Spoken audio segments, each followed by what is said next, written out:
Şafii kardeşlerimiz Fatiha'yı okuyoruz. Hanefi olan kardeşlerimiz Sübhaneke duasını okuyorlar.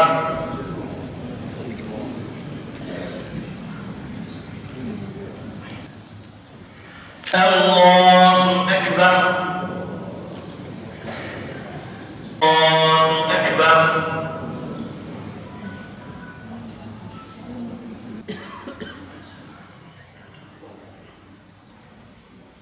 Allahu Ekber. Ve rahmetullah. Esselamu aleyküm ve rahmetullah.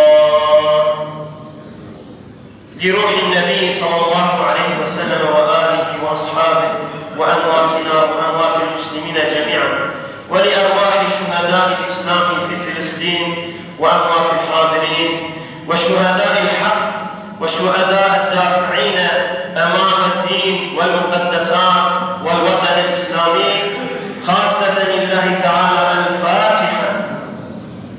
Günlerdir zalim İsrail'in Filistin'deki halka yağdırdığı bombalar nedeniyle Batman'da sivil toplum örgütleri olarak, Batman halkı olarak sürekli alanlardayız, sürekli etkinliklerdeyiz. Onlar bombalar attıkça bizim duracağımızı sanıyorlar. Hayır, biz de durmayacağız, biz de sürekli bunu dile getirmeye devam edeceğiz.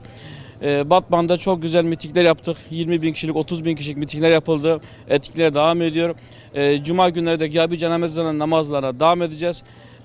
Bugün de Filistin'deki vatandaşlarımıza, dostlarımıza, Müslüman kardeşlerimize bir nebze olsun yardımda bulunmak için de bugün de inşallah kermesle destekleyeceğiz. Bugünden sonra da değişik etkinliklerde devam edeceğiz inşallah.